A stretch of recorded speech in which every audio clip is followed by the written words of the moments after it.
शिकारी शिकारी कुत्रे दिसले आम्हाला रस्त्यात. सपाट पठार आहे. धनगर समाजाची इथं वस्ती होती. आपट्याचं झाड दिसलं आम्हाला जाता जाता. अच्छा, हे नवरा नवरीच्या खिंडीपर्यंत आपण आलोय. देवाचा कोप झाला आणि देवाने ते सगळं वऱ्हाडच गुप्त केलं. हाईट म्हणजे जवळजवळ छाती एवढी. त्यांची बनतो. हे पहिलं टाक आणि हे दुसरं टाक. 5% ठिकाणी आहोत.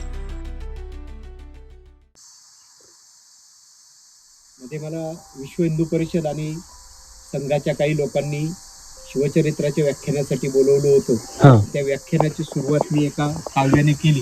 काव्याचा एक तुकडा तुम्हाला सांगतो. नक्की. की तुमचा आमुचा उंच हिमालय, तुमचा आमुचा उंच हिमालय, माझा केवळ सह्यकडा, जग सारे पूजिती गौरी शंकरा, आपण सर्वजण अभिमानाने पूजू किल्ल्यांचा किल्ला रायगडा.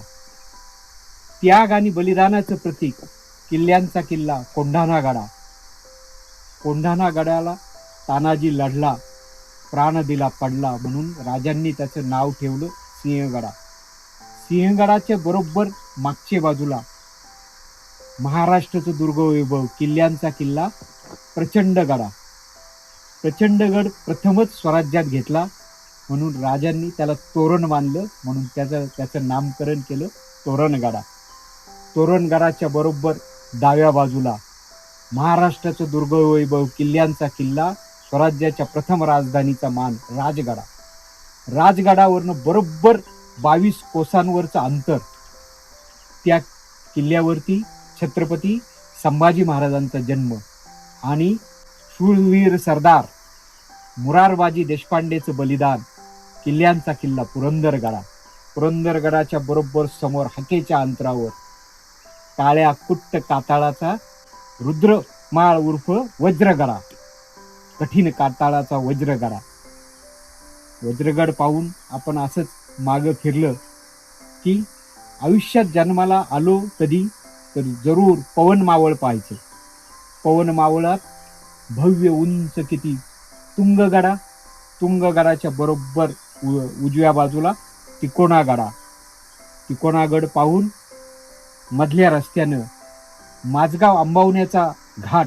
काय त्याचा थाटमाट. माझगाव आंबावण्याच्या घाटाला वाघजाई गडा. डाव्या बाजूला मोरगडा. वाघजाईच्या घाटातून पलीकडे गेलं की दुधीवरे खिंडीचा खोलकडा.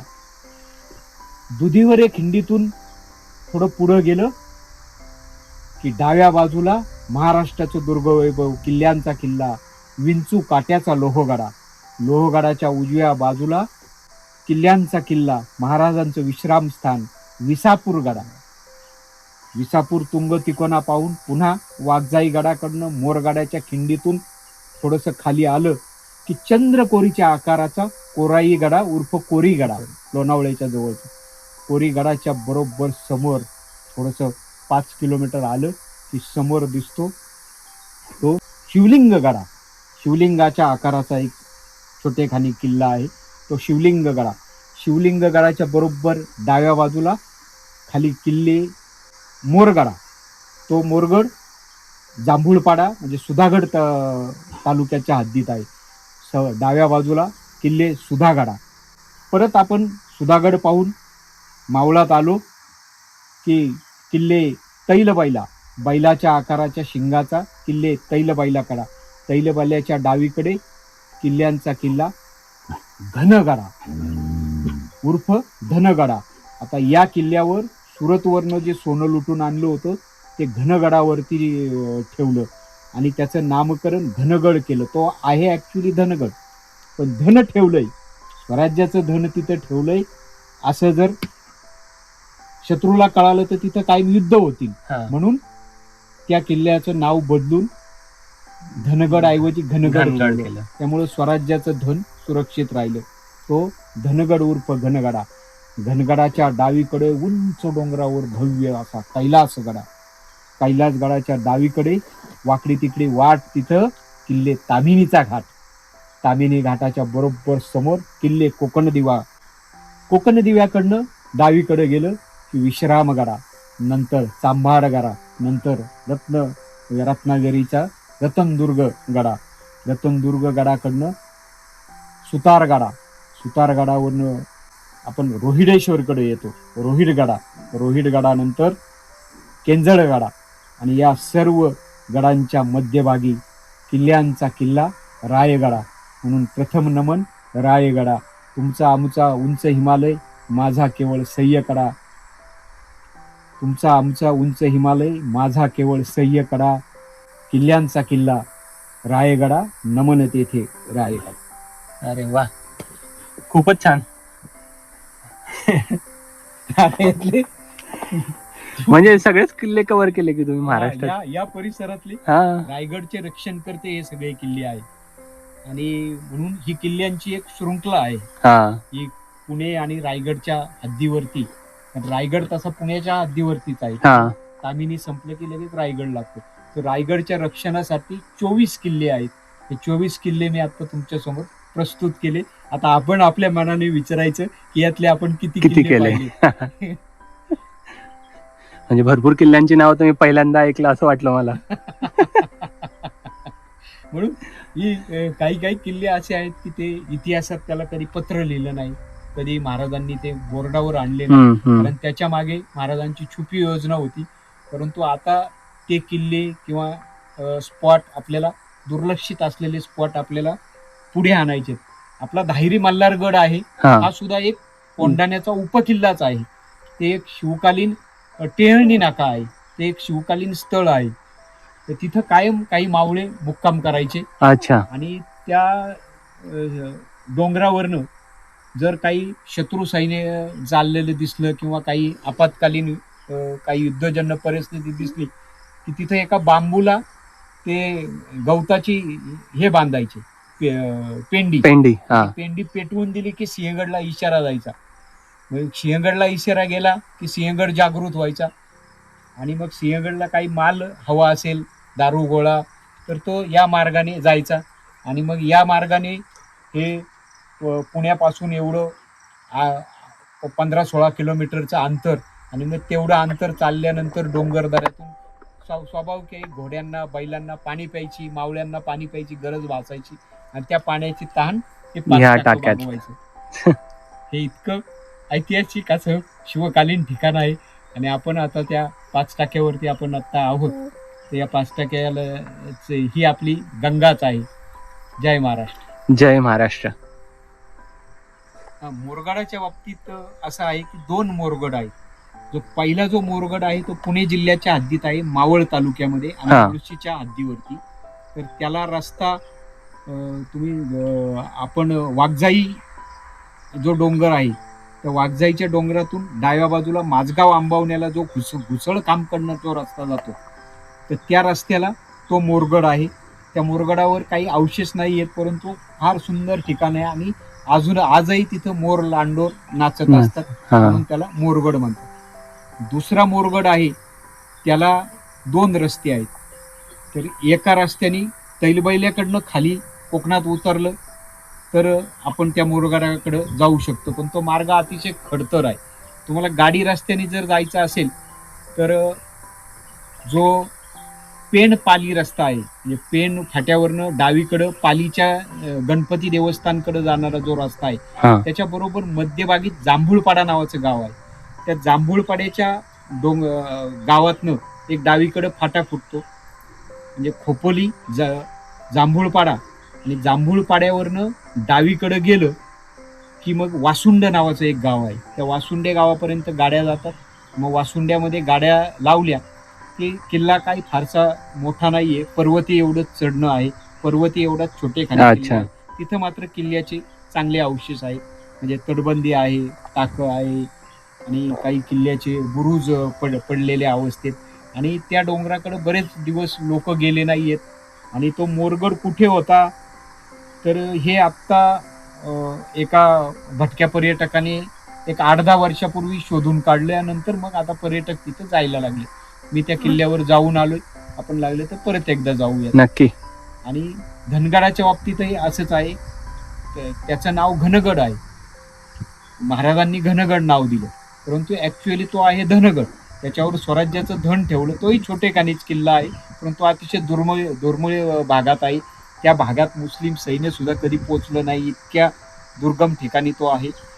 पण तिथं धनगड नाव लिहिलं तर इथं कायम युद्ध होतील, बरोबर. धनासाठी लढाया हा होतील, हा हा. म्हणून महाराजांनी त्याचं घनगड असं नाव दिलंय आणि तेच प्रचलित आहे. तो सुद्धा किल्ला अतिशय सुंदर आहे.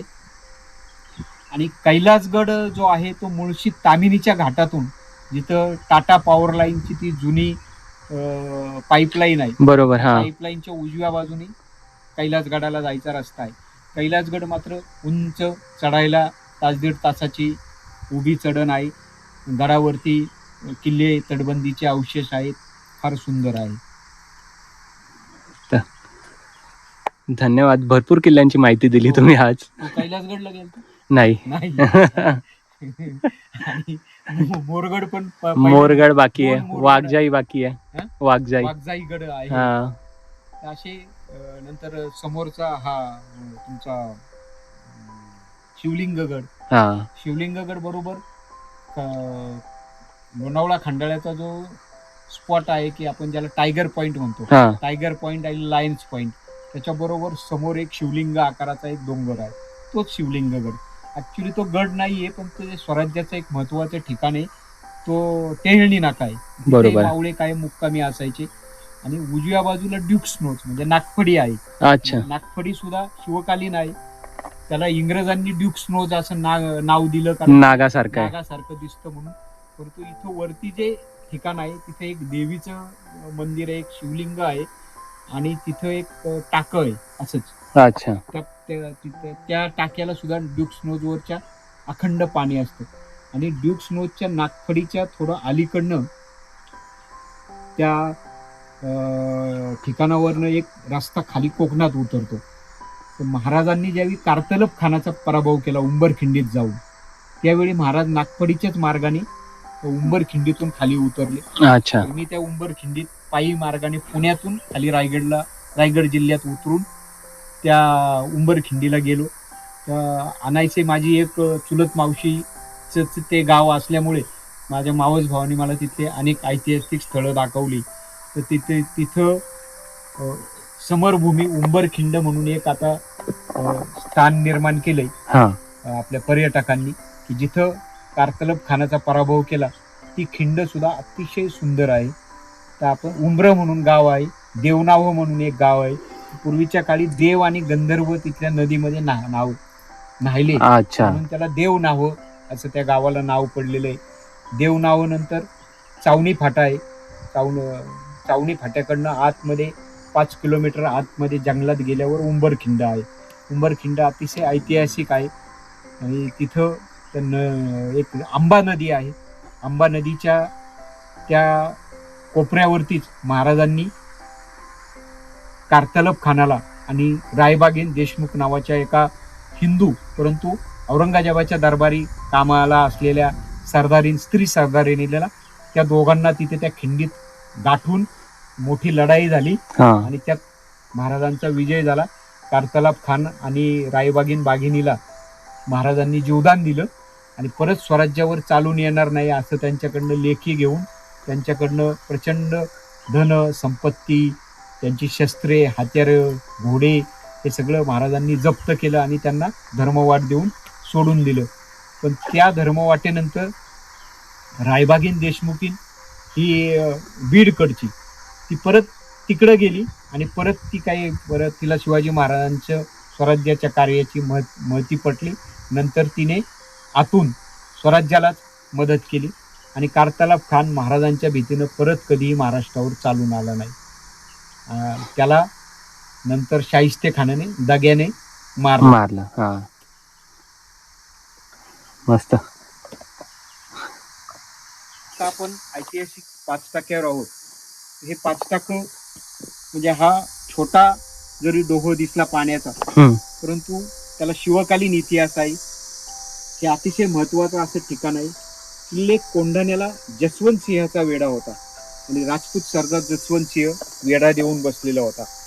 त्यावेळी या किल्ल्याला मुंगीला सुद्धा शिरायला वाट नव्हती, एवढा प्रचंड असा कडक 35,000 मुस्लिम आणि राजपूत सैनिकांचा वेढा होता. आणि मग तो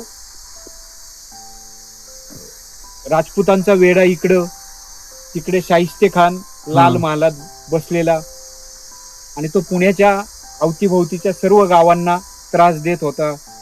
मुस्लिम सैनिक यायचे, दिवसा खेडी जाळायचे, रात्रीचेही कधी कधी हल्ले करायचे. इथली रयत त्रासून गेली होती आणि ती रयत बहुतेक याच डोंगराच्या आश्रयाला या डोंगरात येऊन राहत होती. महाराजांना ते निरोप राजगडवर गेले. मग महाराजांनी ठरवलं की आपल्याला आता शाहिस्ते खानाचा बिमोड हा केलाच पाहिजे. त्या केळी धायरीचा तानाजी पोकळे पाटील नावाचा एक पाटील सिंहगडावरती नोकरीला होता, मावळे सैनिक, एक सैनिक म्हणून. अच्छा. आणि त्याच्याकडे एक तटरक्षकाचं काम होतं, एक तट तो सांभाळत होता. तर तानाजी पोकळे पाटलाला महाराजांनी विचारलं की तानाजी कसं लाल महालाकडे जाता येईल. तर तानाजी आणि या गावातले भिवजी सनस की जे पायदळाचे प्रमुख होते हे याच परिसरात असल्यामुळे तो सनस आणि तानाजी पोकळे या शिवकालीन मावळ्यांनी महाराजांना एक मार्ग दाखवला की राजगडावरनं पहिलं कोंढाण्याला यायचं. जसवंत सिंहच्या वेढा असताना सुद्धा मागच्या बाजूनी एक दुर्गम ठिकाणी तिथून महाराजांनी कोंढाण्यावरती मुक्काम केला. कोंढाण्यावरून एका रात्री महाराज पहिले इथं आले. इथं घोड्यांना पाणी वगैरे पाजल्यानंतर इथून दुईच्या रानात गेले. दुईच्या रानात तानाजी मालुसरेंनी व्यवस्था केलेली होती की ती गुरं पकडायची, ती मोकाटच गुरं होती. बरोबर. आणि त्या गुरांना काही त्रास होणार नाही अशा पद्धतीने त्यांच्या शिंगांना हिलाळ बांधले गेले आणि ती गुरं या दुईच्या रानातून कात्रजच्या डोंगराकडे पळाली. तानाजी मालुसरेंनी आणि काही सैनिकांनी नेली. आणि मग तिथून महाराज आपल्या घोडे उड्डाण, दुईचं रान, घोडं उड्डाण, घोडेवरनं उड्डाणावरनं खंडोबा माळाला गेले. मल्हारी मार्तंडाचं दर्शन घेतलं, कपाळी भंडारा लावला. त्यावेळी चाफ्याच्या फुलांचा वर्षाव अचानक वारं आलं आणि चाफ्याची फुलं काही त्या खंडोबा मल्हारीच्या पिंडीवर पडली.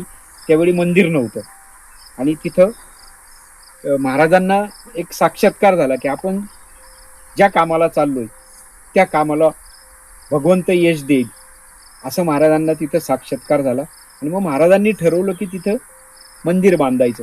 नंतर महाराज खंडोबा मंदिरावरनं खाली जांभूळवाडीत उतरले. जांभूळवाडीकडनं मग आंबेगाव खुर्द, आंबेगाव बुद्रुक, नंतर धनकवडी पठारावरनं महाराज तळजाईच्या डोंगरात गेले. आणि तळजाईच्या डोंगरातून मग निलायम टॉकीजच्या तिथं आंबिलवड्यात उतरले. आंबिलवड्यातून मग महाराज पुढे याला गेले, लाल महालाकडे गेले. नंतर शाहिस्ते खानाचा खात्मा केला आणि शाहिस्ते खानाचा ती बोट छाटल्यानंतर परत महाराज नदीच्या पलीकडे गेले. अच्छा. पलीकडे शिवाजीनगर गावठाणामध्ये त्यावेळी शिरोळे सरदार होते पाटील. त्या शिरोळे पाटलांनी आणि भैरट पाटलांनी महाराजांना त्या रोकडोबा मंदिरामध्ये नेलं, म्हणजे जुनं भांबुर्डा गावठाण.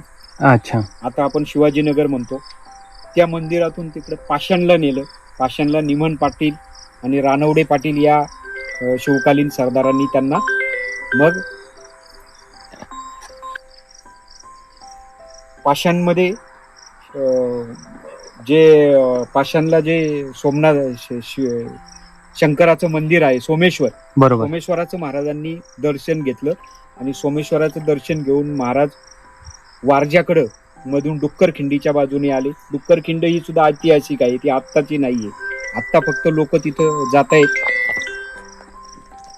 डुक्करखिंडीच्या मार्गानं वारजेकडनं मग परत दाहिरीतून नऱ्हे आणि नऱ्हे दाहिरीच्या या परत मल्हारीचं दर्शन घेऊन महाराज पुन्हा कोंढाण्याकडे या मार्गाने गेले. पुन्हा पहाटेच्या वेळेस महाराज या ठिकाणी आली. इथं घोड्यांना पाणी पाजण्यात आलं. मावळ्यांनी पाणी पिलं आणि हे थंडगार पाणी पिल्यानंतर ताजेतवाने झालेले महाराज आणि मावळे याच कात्रज टू सिंहगड किंवा खंडोबा टू सिंहगड या मार्गाने पुन्हा सिंहगडावरती सुरक्षित गेले. आणि जसवंत सिंहचा वेढा असताना सुद्धा तर या शिवकालीन या जुन्या वाटा, या दुर्मिळ वाटा आहेत, याचा महाराजांनी वापर केला. आणि हे शिवकालीन हा पाणवठा आहे, हा अतिशय पवित्र असा पाणवठा आहे की या पाणवठ्याचं पाणी त्या काळचे मोठमोठे सरदार प्रत्यक्ष महाराज पिलेले आहेत.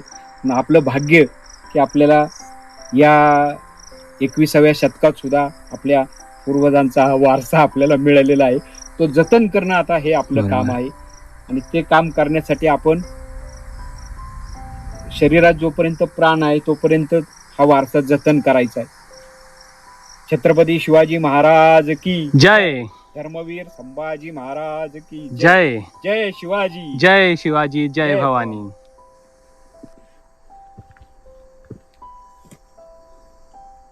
आता आम्ही परतीच्या मार्गाला लागलोय.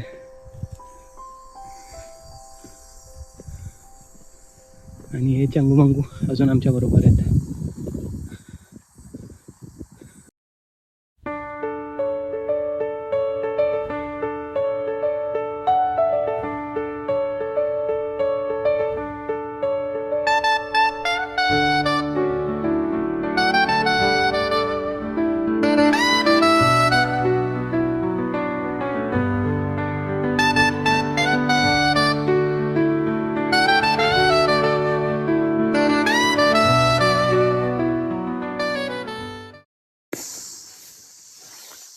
येताना ह्याच टेकड्यावरनं आपण खाली आलेलो.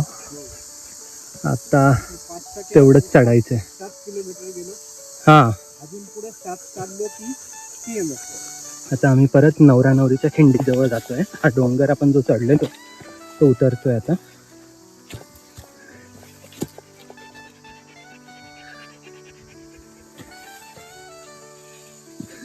चढताना नव्हतं एवढं वाटलं, उतरताना थोडा डिफिकल्ट आहे कारण गवतामुळे पायवाटच दिसत नाही.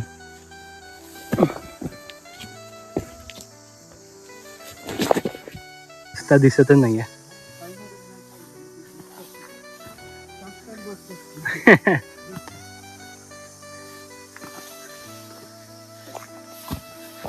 अरे पडता पडता वाचलो. फायनली या झाडाजवळ आलोय आम्ही. या लोकांचं भारी फुल स्पीड मध्ये पळतात ते. हा बघ कुठं खाली चाललाय. चला आपण जाऊयात आपल्या वाटेला. आणि फायनली आम्ही पोचलोय नवरा नवरीच्या खिंडीत परत. आणि इथे थोडा वेळ विश्रांती घेऊन कंटिन्यू करूयात.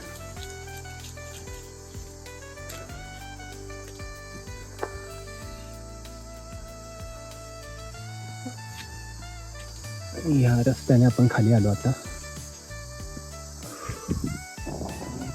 इथून खडी चढाई स्टार्ट झाली आहे. आता वरती मंदिरापर्यंत सरळ चढाई आहे. चलो.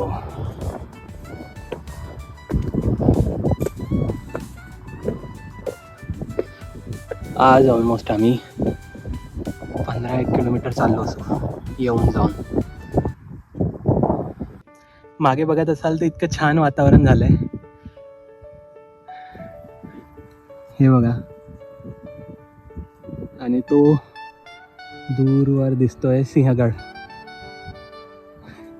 खूपच सुंदर नजारा आहे.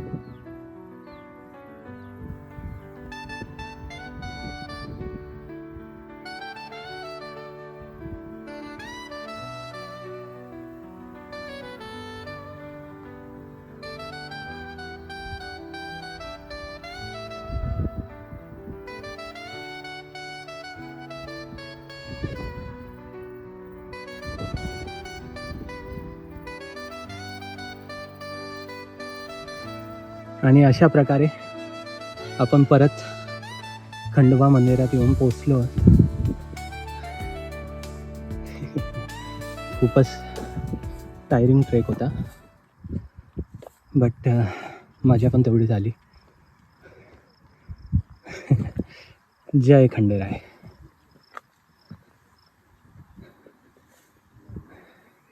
आणि त्या डोंगरांमधून कुठून तरी आम्ही परत आलोय सुखरूप.